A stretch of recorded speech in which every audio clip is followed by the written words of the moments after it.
the majority of people interviewed want live in a country that is united, but united around issues of equality and of a sense of dignity. And I think that slowly you have seen an acceptance that that needs to be done, although not by every sector of society. And I think compared to where we were pre-1994 to today, we perhaps live in a country that is a bit more tolerant, though not completely accepting of difference. But we've certainly come a long way in that regard.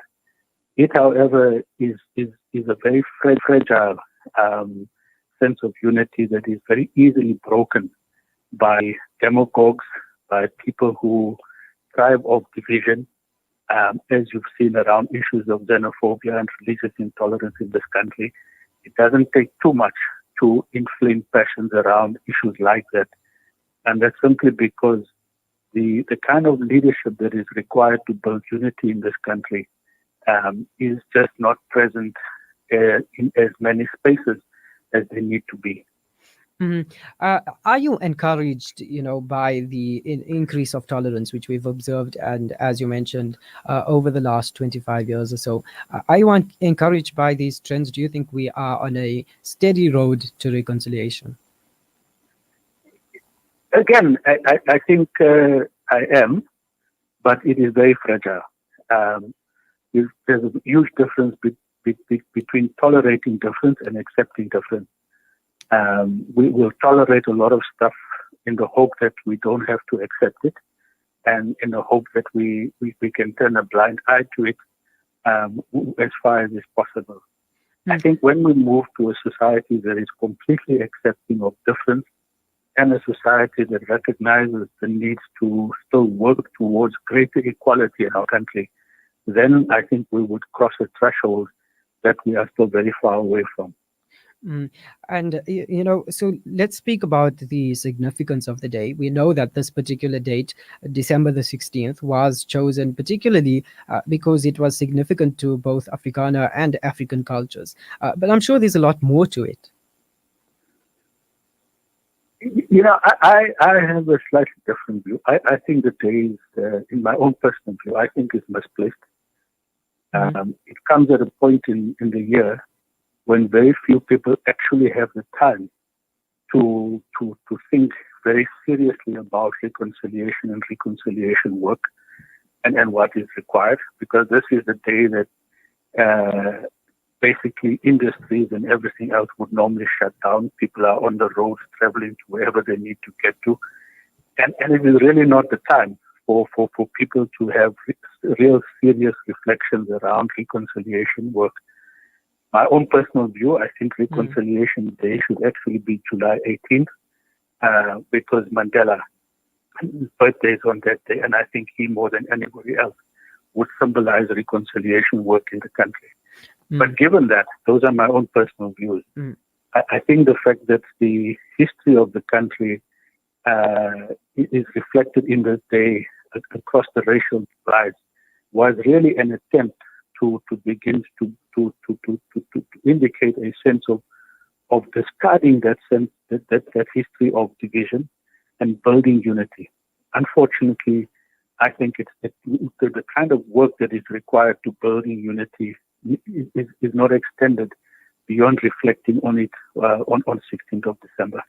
Yeah. So where have we fallen short in terms of, building, working towards this reconciliation effort? It's really understanding for me what needs to be reconciled, who needs to be reconciled, and how they need to be reconciled. And it's the kind of leadership that is required to do all of that kind of work at a very basic level. So give you two examples. You've had Seneca, and I think everybody saw the kinds of divisions there. But nobody has really focused on the kind of healing work, the reconciliation work that is taking place between black and white people on a day-to-day basis ever since the kind of incidents that have taken place there. In Harrismith, you see a similar situation where the town council has all but collapsed. And there, black and white residents and citizens of Harrismith daily get together and they go and fix up broken water pipes, they go and fix up uh, potholes and everything else. And it's simply the issue of leadership that can bring people together across race, across culture, across religion, around issues that commonly affect all people. And there are very few who can, in fact, do that because many would rather exploit divisions for their own particular narrow purposes. Mm. Yeah, and earlier on also something I wanted to pick up on was the point you mentioned about accepting differences versus tolerating these differences. So we do have certain people, unfortunately, within our society who would, you know, tolerate the difference, but that's just to avoid accepting the difference. Do you think how badly do you think this affects our democracy? Does it threaten the democracy in any way? No, it doesn't. But what it does is that it allows prejudices that are there Mm. to remain hidden for a while until somebody comes along and is able to inflame those prejudices and transforms it into action against those that we actually can't or we don't want to accept because we think that they are different to us. So I think it's firstly understanding the distinction and then getting people to work on dealing with the prejudices that really force many of us not to want to accept difference in our society and in the world.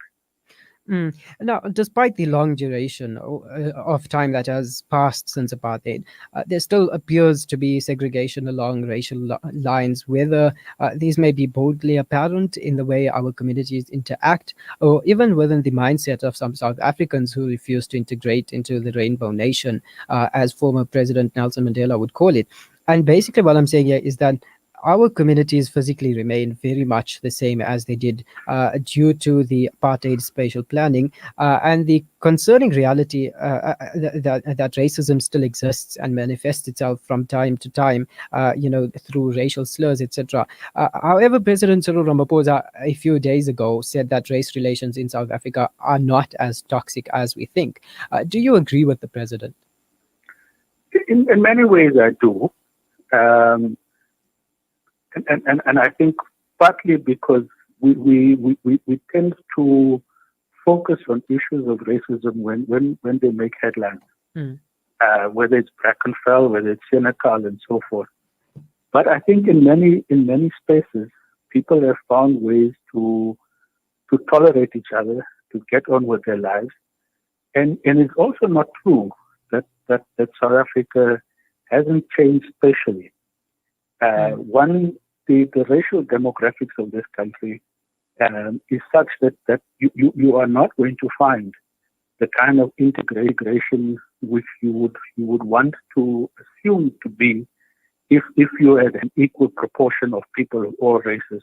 Mm. But I think secondly, if you look at the census report of 2011, specifically for Gauteng, you will not find one particular residential area or ward that has got less than 25 or even 30% black people there today, which means that residential areas have become desegregated, schools have become desegregated, whilst there are enclaves of either just white or black people or Indian or colored, but that is no longer the norm. But there's a difference between living in a desegregated community and becoming a unified community with a new South African identity, and because we can live amongst each other, but we can still be very, very much different and worlds apart in so many different ways. So I think that just moving away from the kind of rhetoric would get us to focus on the real hard work of overcoming differences, working towards greater equality in this country, and the leadership that is really required to help people overcome difference is the biggest challenge that we face. Mm.